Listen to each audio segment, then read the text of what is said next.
नमस्कार, प्रभात खबर में आपका स्वागत है। मैं हूं आपके साथ राज कमल। देखिए, बिहार कैबिनेट की बैठक थी। इस बैठक में कुल 43 एजेंडों पर मुहर लगी है। बिहार के लोगों को बड़ी सौगात दी गई है सरकार की ओर से।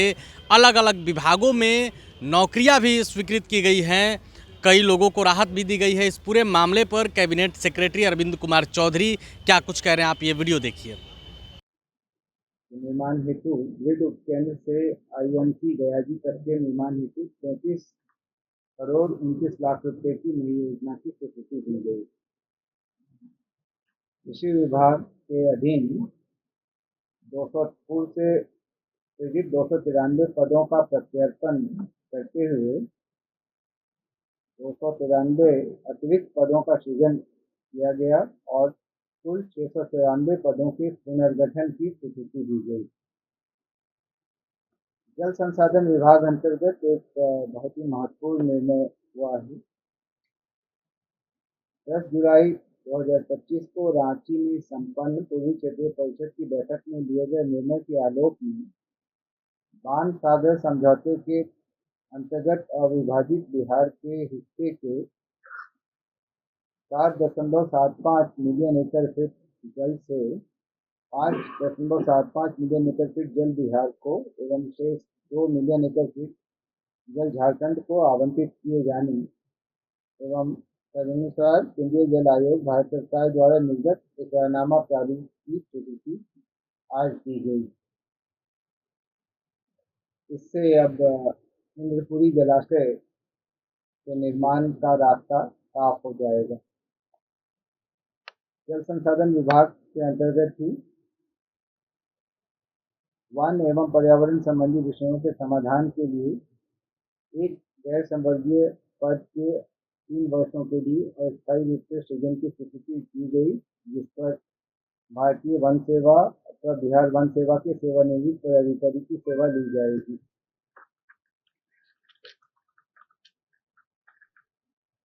5वां एजेंडा डेयरी मत्स्य एवं पशु संसाधन विभाग का था, जिसमें डेयरी मत्स्य एवं पशु संसाधन विभाग के नियंत्रणाधीन 200 कार्यालय परिचारी संवर्ग के 200 पदों के पुनर्गठन एवं कार्यलयवार चिन्हितीकरण की स्वीकृति दी गई। अगला एजेंडा मंत्रिमंडल सचिवालय विभाग का था। पूर्व में कार्यपालिका संशोधन नियमावली की संशोधित अधिसूचना की घटनाक्रम स्वीकृति प्राप्त की गई। मद्य निषेध उत्पाद एवं निबंधन विभाग का अगला एजेंडा था, जिसमें बिहार राज्य में आनंद कारज रीति से संपन्न विवाह के निबंध हेतु बिहार आनंद कारज विवाह निबंधन नियमावली की स्वीकृति दी गई। परिवहन विभाग का अगला एजेंडा था, जिसमें संवाहक अनुज्ञप्ति यानी कंडक्टर लाइसेंस के लिए न्यूनतम योग्यता 10वीं से घटाकर 8वीं कक्षा में उत्तीर्ण किए जाने की स्वीकृति दी गई। भवन निर्माण विभाग का अगला एजेंडा था, जिसके अंतर्गत बिहार भवन मुंबई के निर्माण कार्य हेतु 314 करोड़ 30 लाख की प्रशासनिक स्वीकृति दी गई। शिक्षा विभाग का अगला एजेंडा था, जिसके अंतर्गत जन शिक्षा निदेशालय के स्तर से संचालित योजनाओं के बेहतर प्रबंधन एवं ससमय कार्य के निष्पादन के लिए पूर्व के सृजित पदों में से कुछ मरणशील पदों को समर्पित किया गया और नए अन्य आवश्यक पदों की सृजन की स्वीकृति दी गई। तो 8 पदों का सरेंडर किया गया और 9 पदों का सृजन किया गया। सहकारिता विभाग के अंतर्गत खरीफ विपणन मौसम 25-26 और रबी विपणन मौसम 26-27 में अधिप्राप्ति कार्य हेतु विभिन्न सहकारी संस्थाओं को 7,000 करोड़ से ऋण प्राप्त करने और इसके उपयोग के संबंध में राजकीय गारंटी प्रदान की गई।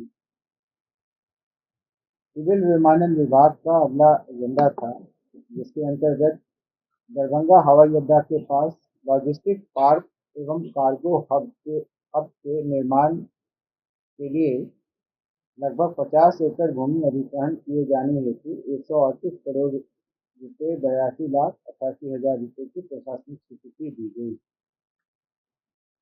केंद्र प्रायोजित पीएम श्री योजना के तहत राज्य के चयनित कुल 789 माध्यमिक एवं उच्च माध्यमिक सरकारी विद्यालयों हेतु वित्तीय वर्ष 25-26 के लिए कुल 14 अरब 85 करोड़ 85 लाख रुपए की प्रशासनिक स्वीकृति दी गई।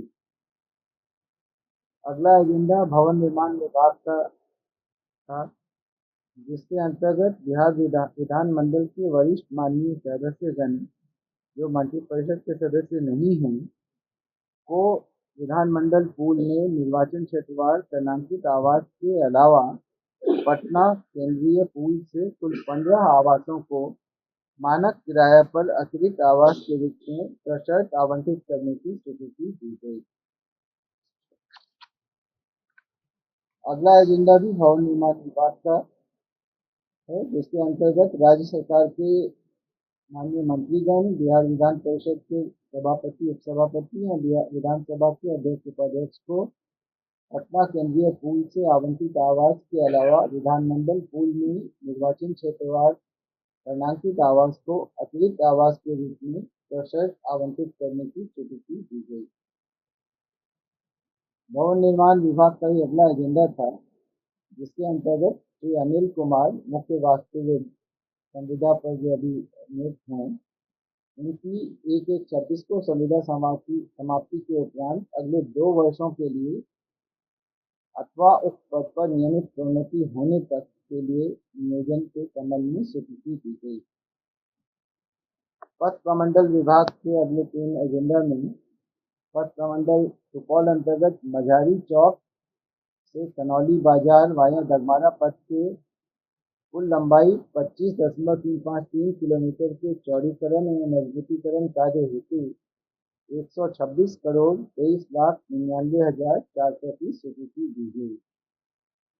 पथ प्रमंडल सुपौल अंतर्गत खरबिटिया रेलवे स्टेशन से गणपतगंज वाया सिंगावन जयपुर पथ का चौड़ीकरण एवं मजबूतीकरण कार्य हेतु 61 करोड़ 44,40,000 रुपये की स्वीकृति दी गई तथा पटना रिंग रोड निर्माण अंतर्गत राष्ट्रीय राजमार्ग संख्या 131 बी के कन्हौली शेरपुर 0 से 8.48 किलोमीटर पथांश के बीच 6 लेन पथ निर्माण के साथ बिहटा दानापुर एलिवेटेड कॉरिडोर के जंक्शन डेवलपमेंट कार्य हेतु राज्य सरकार द्वारा अनुमोदित मार्ग रेखन पर अवस्थित 11 राजस्व ग्रामों में प्रभावित प्रवृत्ति भूमि का कुल अर्जनाधीन रकबा लगभग 185 एकड़ 185.26 एकड़ भूमि के भू अर्जन हेतु 284 करोड़ के अनुमानित व्यय के आधार पर इसके 50%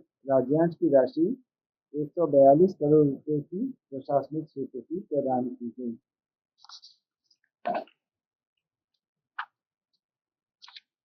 अगले एजेंडा में खान एवं भूतत्व विभाग अंतर्गत पटना जिला के कुल 7 बालू घाट को Bihar road development corporation limited के पक्ष में स्वीकृति दी गई। इनका आवंटन Bihar state road development corporation को किया गया।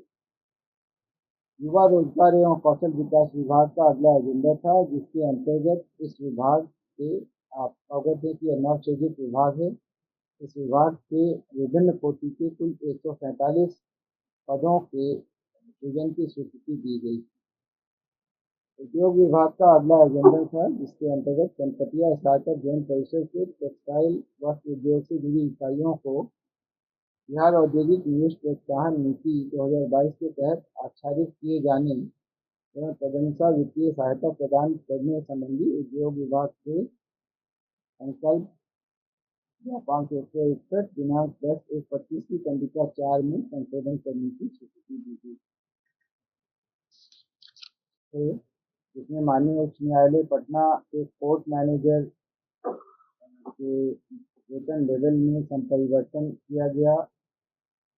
विधि विभाग में राज्य के अधिवक्ताओं के कल्याण हेतु बिहार अधिवक्ता कल्याण न्यास समिति को सहायता देने के लिए 30 करोड़ रुपए की बिहार आकस्मिकता निधि से स्वीकृति दी गई और माननीय उच्च न्यायालय पटना की स्थापना में मानदेय एवं संविदा के आधार पर 4 विधि सहायक के पद का सृजन किया गया और पूर्व से स्वीकृत 45 विधि लिपिकों का पदनाम भी बदलकर विधि सहायक करने की स्वीकृति दी गई। 16वां एजेंडा विज्ञान प्रौद्योगिकी और तकनीकी शिक्षा विभाग का था, जिसमें पूर्व में सृजित एवं स्वीकृत विभागाध्यक्ष एवं व्याख्याता, जिसका पदनाम costume design and dress making technology था, इसके स्थान पर इसे बदलकर computer aided costume design and dress making किए जाने की स्वीकृति दी गई।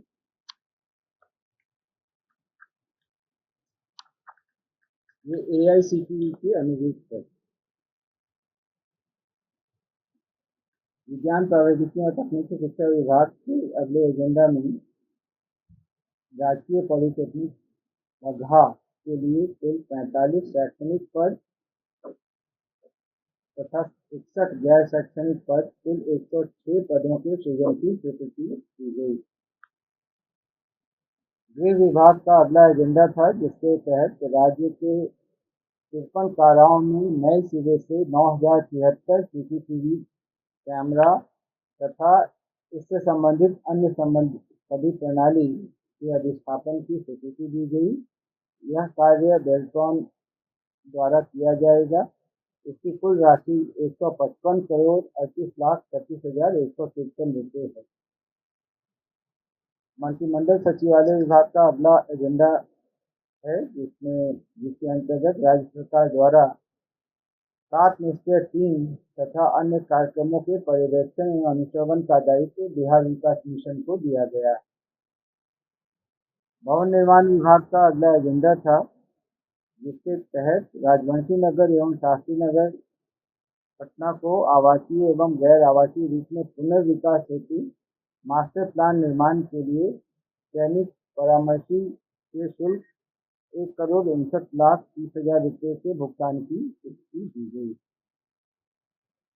अगला एजेंडा अल्पसंख्यक कल्याण विभाग का था। श्री जटाशंकर पांडे कोटि क्रमांक 156/2003, जिन्हें बर्खास्त किया गया था, उनकी बर्खास्तगी जो सामान्यतया सरकार के अधीन भविष्य में नियोजन के लिए निर्भरता होगी का अधिरोपित दंड बरकरार रखा गया है और उनके द्वारा समर्पित अपील अभ्यावेदन को अस्वीकृत किया गया। उद्योग विभाग द्वारा अगले 3 एजेंडा में messrs Prince pipe and fitting limited को, मेसर्स लॉजी पार्क पटना प्राइवेट लिमिटेड को तथा मेसर्स रोहतास सीमेंट बंजारी रोहतास को बिहार औद्योगिक निवेश प्रोत्साहन नियमावली के नियम 7 के उपनियम 2(4) के आलोक में वित्तीय प्रोत्साहन क्लियरेंस की स्वीकृति दी गई। नगर विकास एवं आवास विभाग का 25वां एजेंडा था, जिसमें पेशाकर मद में पूर्व में कटौती की गई संचित राशि 160 करोड़ 27,89,000 रुपये को सहायक अनुदान के रूप में राज्य में कार्यरत नगर निकायों के बीच जनसंख्या के आधार पर व्यय करने की स्वीकृति दी गई।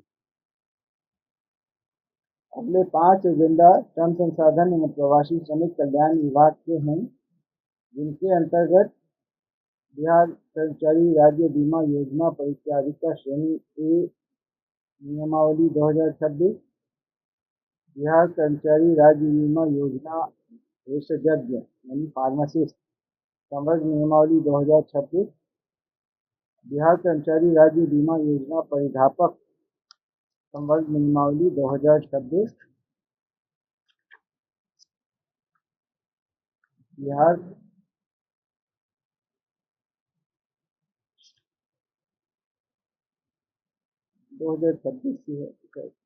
नोट में किसी में हो सकता है मिस्टेक होगा।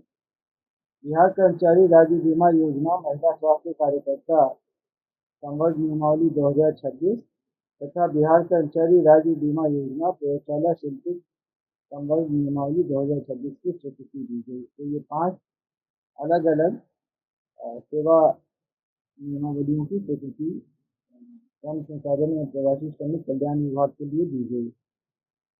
ऊर्जा विभाग का अगला एजेंडा था, जिसके तहत RDSS योजना अंतर्गत south Bihar power distribution company limited के क्षेत्र अंतर्गत पटना शहर के कुल 9 प्रमंडलों में भूमिगत केबलिंग एवं स्काडा बीएमसी कार्यों हेतु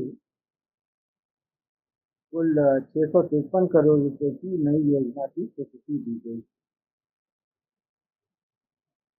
वहाँ पर जो नए क्लस्टर डेवलप हुए हैं उनको भी बिहार राज्य की औद्योगिक प्रोत्साहन नीति के तहत सपोर्ट मिल सकेगा और वो इकाइयाँ बेहतर कर सकेंगी। आप अवगत हैं कोविड के समय में इस इकाई का इस पूरे क्लस्टर का गठन हुआ था, जब बाहर से आए जो कामगार थे जो बिहार राज्य के थे उन्होंने इस क्लस्टर को विकसित करने में काफ़ी मदद किया। अब इसको थोड़ा सपोर्ट मिलेगा तो ये और बेहतर कर सके, इसी के लिए प्रावधान किए गए। Thank you sir. कितने एजेंडा 43 एजेंडा थे जो विधायी एजेंडा हैं, उनके बारे में यहाँ पे चर्चा नहीं की जाती। प्रभातखबर.com, विश्वास वही, रफ्तार नहीं।